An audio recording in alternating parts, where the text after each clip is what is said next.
后来乡亲啊，这个民国40、50年代上介受到欢迎的乌鸟歌舞团，搁转来了。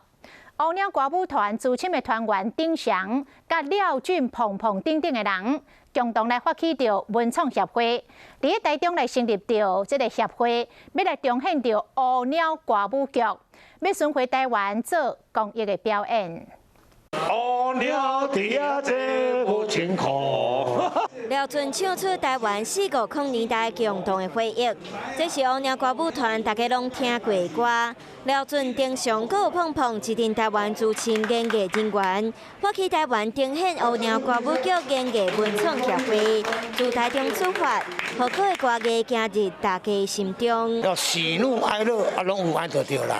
啊，大家像来装卡表演，即马装卡要表演看，即款节目已经无得看。所以大家怀念，大家会去怀念乌鸟。我讲是大腿舞的空空舞表演，搁一摆呈现，互大家拢真欢喜。中方2摆演员廖俊，和过去上好的 partner 碰碰，做伙表演一段搭嘴鼓，现场是笑嗨嗨。台湾呈现乌鸟歌舞剧演艺文创协会，伫文化局长地方林大见证正式成军。剧本哦，拢完全是用口述的。讲完，大家就上去演了，这个完全是要靠脑筋的反应啊。那未来文化局也会针对整个艺文团队以及所有相关的活动表演，加入我们这个整个文化的大家庭里面。